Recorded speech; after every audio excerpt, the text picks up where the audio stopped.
Em nosso estudo de hoje, a lição 76 do Livro da Esperança, Uniões de Prova. Não separe o homem o que Deus juntou, Evangelho de Mateus, capítulo 19, versículo 6. Quando Jesus disse não separe o homem o que Deus ajuntou, essas palavras se devem entender com referência à união segundo a lei imutável de Deus e não segundo a lei imutável dos homens. Capítulo 22, texto 3 do Evangelho segundo o Espiritismo. Aspiras à convivência dos espíritos, de eleição com as quais te harmonizas agora, no entanto, trazes ainda na vida social e doméstica o vínculo das uniões menos agradáveis que te compele a frenar impulsos e a sufocar os mais belos sonhos. Não violentes contudo a lei que te preceitua semelhantes deveres.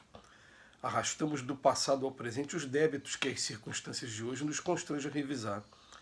O esposo arbitrário e rude que te pede heroísmo constante é o mesmo homem de outras existências, de cuja lealdade escarneceste, acentuando-lhe afeição agressiva e cruel.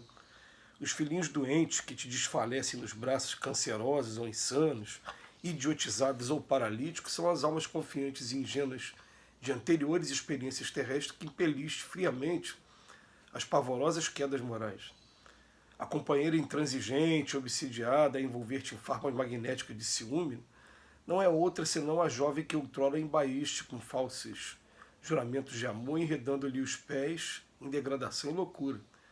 Os pais e chefes tirânicos, sempre dispostos a te ferir o coração, revelam a presença daqueles que te foram filhos em outras épocas, nos quais plantaste o espinhal, o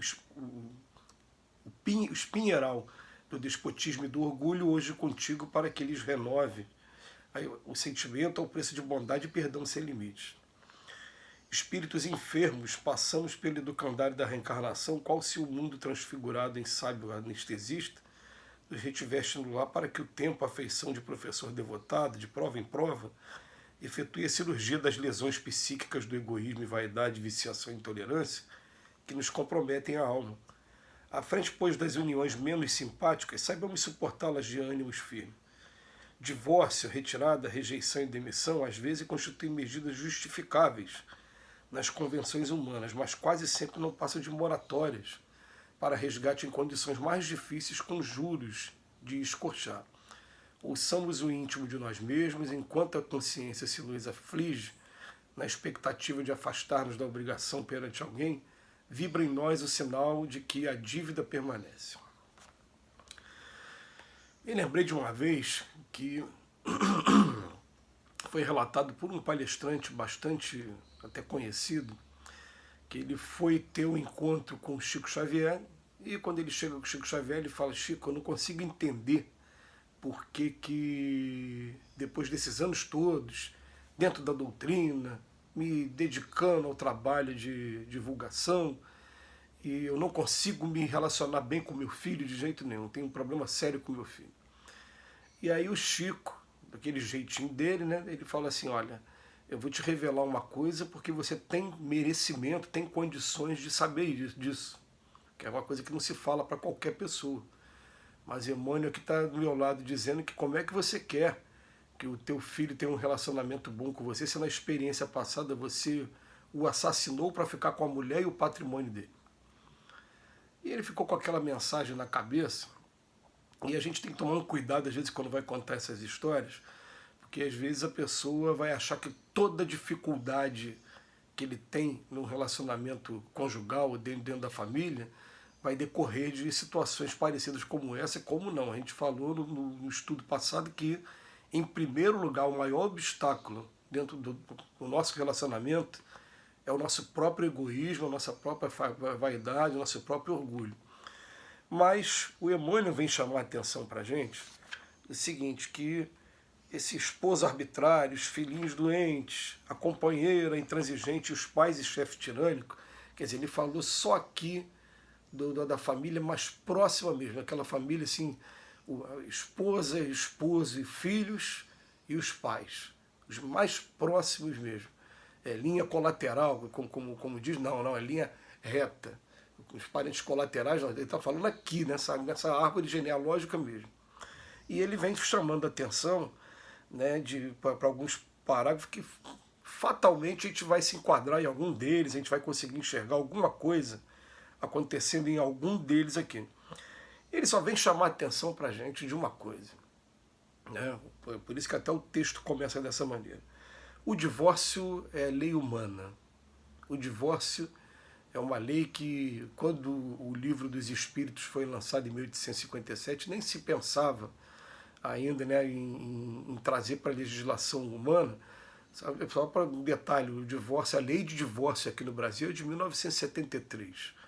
Como é que era antes da lei do divórcio? A pessoa se casava uma vez só, se ela separasse não podia se casar de novo, ela era uma pessoa desquitada, porém, numa sociedade muito machista, o homem desquitado era o partidão que ficou livre agora para poder arrumar um outro relacionamento. Já a mulher não, tinha uma discriminação muito grande em cima dela, portas fechadas de todas as maneiras e muitas situações dolorosas se construíam. E o divórcio, a lei do divórcio, ela veio para poder humanizar uma relação, porque o que acontece? Quando o relacionamento, na verdade, ele não foi um relacionamento em que se teve vista mesmo o magnetismo, a lei de amor, a admiração uns pelos outros, o respeito, ou como acontece com muita frequência hoje, o que se toma na maioria das vezes não são esses fatores.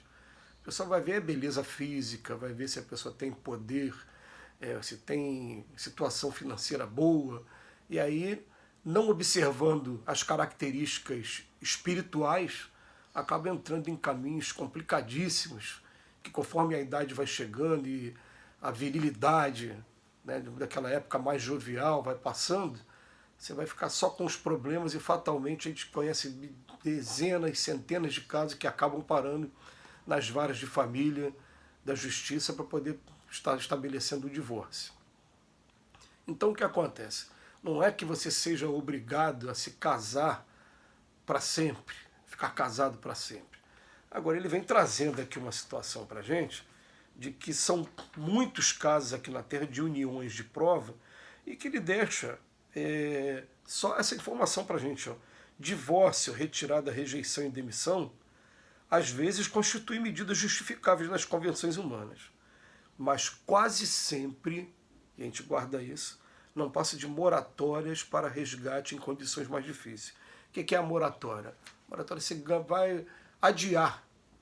Você vai estar transferindo, mas daqui a pouco você vai estar tendo que passar por aquela situação. Então, essa é a situação de moratória. O que ele vem dizendo? Ó, você só está postergando, ou você escolhe passar logo agora e já tem a certeza de uma coisa.